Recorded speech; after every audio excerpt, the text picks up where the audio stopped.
नमस्ते और स्वागत है। आज हम एक कहानी के एक अध्याय की गहराई में उतरने वाले हैं। नमस्ते। और ये सिर्फ एक कहानी नहीं है बल्कि एक तरह की साइकोलॉजिकल केस स्टडी है। बिल्कुल। हमारे पास चैप्टर डॉग्स दस्तावेज से कुछ हिस्से हैं जो हमें एक किरदार जॉनी के मन के अंदर ले जाते हैं। ठीक उसी रात। हाँ, ठीक उसी रात जब उसकी गर्लफ्रेंड हेली की विदाई पार्टी चल रही है।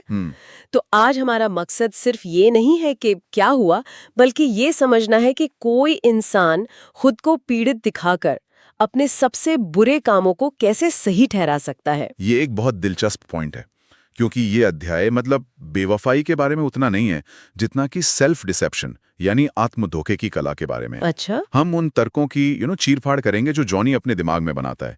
हम देखेंगे कि कैसे नाराजगी, असुरक्षा और एक अधूरा अतीत, ये सब मिलकर एक विनाशकारी फैसले की जमीन तैयार करते हैं। एक ऐसा फैसला जिसे वो अपने लिए जरूरी मानने लगता है। एग्जैक्टली। तो चलिए सबसे पहले उस नींव को समझते हैं जिस पर ये सब टिका है।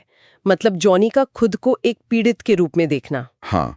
कहानी की शुरुआत में ही वो अपनी पार्टी से भागकर बाहर बैठा है। चारों तरफ जश्न का माहौल है, लेकिन वो अकेला है, परेशान है और स्कॉच के लिए तरसा है। हाँ, ये थोड़ा अजीब नहीं लगता?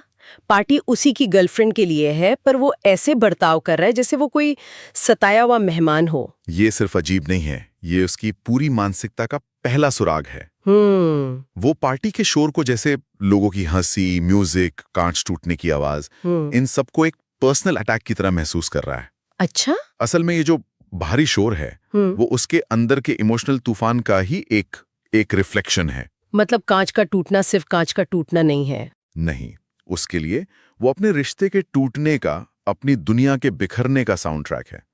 वो पार्टी से नहीं बल्कि उस सच्चाई से भाग रहा है जिसका जश्न अंदर हो रहा है। और वो इस सच्चाई के लिए सीधे सीधे हेली को दोषी ठहराता है। बिल्कुल। वो सोचता है कि हेली अपने सपनों के पीछे जा रही है, लेकिन ऐसा करते हुए वो उसे छोड़कर जा रही है।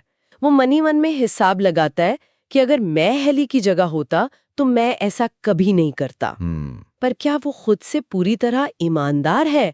मतलब क्या उसने कभी कोई और रास्ता निकालने की कोशिश भी की? यही तो आत्मधोखे का सार है। देखो, वो एक ऐसी कहानी गढ़ रहा है जिसमें वो एक शहीद है जिसने सब कुछ कुर्बान कर दिया होता, जबकि हेली स्वार्थी है। राइट। वो इस बात को पूरी तरह नजरअंदाज कर रहा है कि हेली का ये सपना उनके रिश्ते से भी पुराना है। हाँ, ये तो कहानी में बताया गया है। उसका ये सोचना कि हेली ने उसके बारे में सोचा तक नहीं, ये उसकी इनसिक्योरिटी को दिखाता है।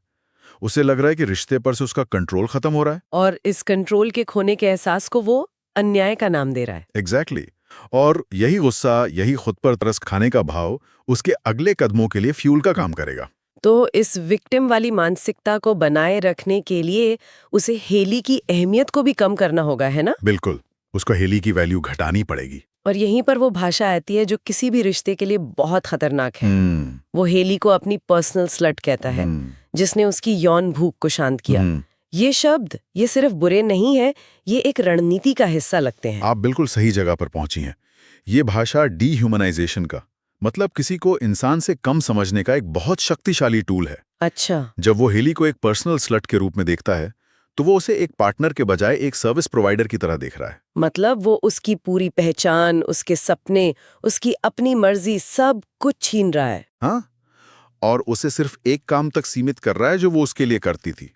ऐसा करके हेली का जाना एक पर्सनल लॉस नहीं रहता, बल्कि एक सेवा की समाप्ति बन जाता है। बिल्कुल सही कहा, जिससे निपटना आसान हो जाता है। वाह, मतलब अगर वो हेली को एक पूरे इंसान के तौर पर देखेगा जिसके अपने सपने हैं, तो उसे अपने गुस्से और दुख का सामना करना पड़ेगा। हाँ। लेकिन अगर वो उसे सिर्फ एक चीज या एक रोल तक सीमित कर दे तो उसका गुस्सा जायज लगने लगता है। ये तो बहुत चालाकी भरा मनोवैज्ञानिक खेल हो जो वो खुद के साथ खेल रहा है। और ये खेल सिर्फ हेली तक ही नहीं है। अच्छा। जब कहानी आगे बढ़ती है और वो लूसी के साथ होता है तो वो इसी मानसिकता को आगे ले जाता है। जब लूसी कहती है तो ये है जिसका मजा हेली उठाती थी, तो जॉनी का जवाब होता है, खैर अब ये सब तुम्हारा है। ओह। ध्यान दीजिए, वो ये नहीं कहता अब हम साथ हैं, वो कहता है ये सब तुम्हारा है, जैसे वो खुद या उसकी सेक्सुअलिटी कोई प्रॉपर्टी हो जिसे एक से दूसरे को दिया जा रहा है। हाँ, उसने खुद को भी एक वस्तु बना दिया ताकि इस पूरे लेन देन से इमोशनल जिम्मेदारी हटाई जा सके। ठीक है, तो अब तक हमने देखा कि जॉनी ने खुद को एक पीड़ित के तौर पर स्थापित कर लिया है हाँ। और उस इंसान को अमानवीय बना दिया है जो उसे छोड़ रही है। लेकिन फिर भी एक धोखे को अंजाम देने के लिए एक चिंगारी की जरूरत होती है, कैटलिस्ट की। और वो चिंगारी कहानी में लूसी के रूप में आती है। लूसी का आना सिर्फ एक संयोग नहीं लगता, वो एक उत्प्रेरक है। लूसी सिर्फ हेली की पूर्व सबसे अच्छी दोस्त नहीं है, नहीं, वो जॉनी के लिए उस रास्ते का प्रतीक है जो नहीं लिया गया। वो क्या होता अगर वाली भावना का जीता जागता सबूत है, क्योंकि उनके बीच एक अधूरा अतीत है। बिल्कुल, वो एक किस जो हेली के साथ रिश्ता शुरू होने से ठीक पहले हुआ था और जिसने हेली और लूसी की दोस्ती को हमेशा के लिए तोड़ दिया। जॉनी के लिए लूसी हमेशा से एक अनसुलझी पहेली रही है। और लूसी ठीक उस समय आती है जब जॉनी भावनात्मक रूप से सबसे ज्यादा कमजोर है। वो नशे में है, भावुक है, और वो जॉनी पर सीधा आरोप लगाती है। वो कहती है, वो दिन जब तुमने मेरे ऊपर हेली को चुना। हाँ, ये एक दिलचस्प मोड़ है। लूसी उसे उसके पुराने फैसले के लिए दोषी ठहरा रही है। और जॉनी इसी आरोप को अपने आने वाले फैसले को सही ठहराने के लिए इस्तेमाल करता है।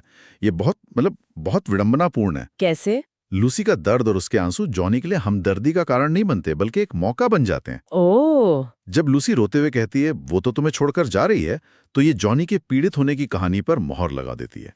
मतलब एक बाहरी आवाज उसके अंदर की बात को सही साबित कर रही है। एग्जैक्टली। देखो, तुम सच में अकेले छोड़े जा रहे हो। और यही वो पल है जब वो फैसला करता है। टेक्स्ट में साफ लिखा है, मुझे दर्द हुआ और मैंने फैसला किया कि मैं भी उसे चोट पहुंचाऊंगा। ये कोई गलती नहीं है, कोई बहकना नहीं है। ये एक सचेत, बदला लेने वाला निर्णय है। बिल्कुल। उसने अपने अतीत के एक अनसुलझे धागे को उठाया और उसे वर्तमान में एक हथियार के रूप में इस्तेमाल करने का फैसला कर लिया। मतलब लूसी के आने से पहले उसका गुस्सा और दुख बिना किसी दिशा के था। हाँ, और लूसी उसे एक लक्ष्य और एक साधन दोनों देती है। वो उसे न केवल हेली को चोट पहुंचाने का एक तरीका देती है, बल्कि एक कारण भी देती है। एक ऐसा कारण जो उसके अपराध बोध को कम कर सके। अच्छा, तो अब वो सोच सकता है कि वो सिर्फ धोखा नहीं दे रहा, बल्कि एक पुरानी गलती को सुधार रहा है या एक अधूरे अध्याय को पूरा कर रहा है। इसके बाद जो होता है वो इस पूरी साइकोलॉजिकल बिल्डअप का क्लाइमैक्स है। वो दोनों एक खाली घर में जाते हैं, पार्टी के शोर से दूर, एक शांत और धूल भरी जगह में। ये जगह अपने आप में एक प्रतीक है ना? हाँ, ये एक वैक्यूम बनाने जैसा है। एक ऐसी जगह जहां नियम लागू नहीं होते। और उस वैक्यूम के अंदर जॉनी अपने विश्वासघात को सिर्फ अंजाम नहीं देता, बल्कि उसे एक बेहतर अनुभव के रूप में फिर से परिभाषित करता है। हाँ, वो सीधे सीधे लूसी के साथ के अनुभव की तुलना हेली के साथ अपने 5 साल के रिश्ते से करता है। वो वर्जित फल हमेशा सबसे मीठा होता है वाली कहावत के बारे में सोचता है, और वो इस नतीजे पर पहुंचता है कि ये अनुभव कहीं ज्यादा मीठा है।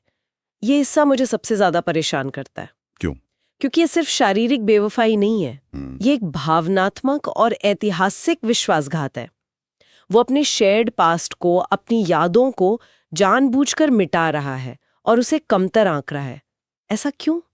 क्या सिर्फ अपने किए को सही ठहराने के लिए? ये उससे भी गहरा है। ये जस्टिफिकेशन का अपने किए को सही ठहराने का अंतिम चरण है। अच्छा। अगर वो मान ले कि लूसी के साथ का अनुभव बेहतर है, तो उसका मतलब है कि हेली के साथ उसका रिश्ता उतना भी खास नहीं था। तो इससे उसका नुकसान कम हो जाता है। एग्जैक्टली।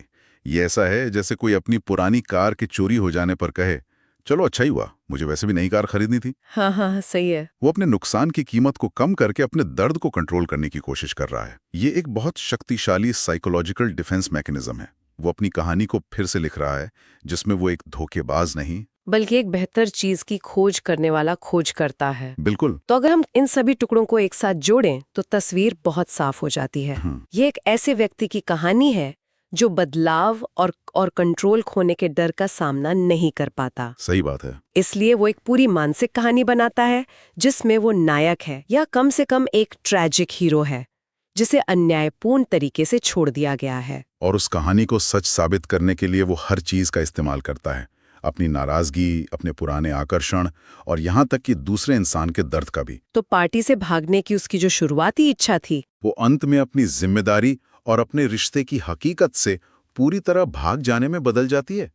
ये अध्याय सिर्फ एक रात की कहानी नहीं है, ये इस बात का एक शक्तिशाली उदाहरण है कि इंसान अपने विनाशकारी व्यवहार को तर्कसंगत बनाने के लिए कितनी दूर तक जा सकता है। ये वाकई में एक गहरी और थोड़ी परेशान करने वाली पड़ताल है। जॉनी अपने ही मन की अदालत में जज, जूरी और मुजरिम सब कुछ खुद ही है। बिल्कुल। और ये हमें एक बहुत जरूरी सवाल पर लाकर छोड़ता है। हम्म। ये पूरी कथा, हर भावना, हर तर्क हमें जॉनी के नजरिए से बताया गया है। हम उसके सिर के अंदर हैं। हाँ। जरा एक पल के लिए सोचिए, अगर यही अध्याय हमें लूसी के नजरिए से सुनाया जाता तो कैसा होता? ओह। क्या वो खुद को एक पीड़ित के रूप में देखती है जो आखिरकार अपना हक ले रही है, या वो एक अवसरवादी है जो एक कमजोर पल का फायदा उठा रही है? या शायद कुछ और ही है। या शायद कुछ और ही? उसकी कहानी क्या होती?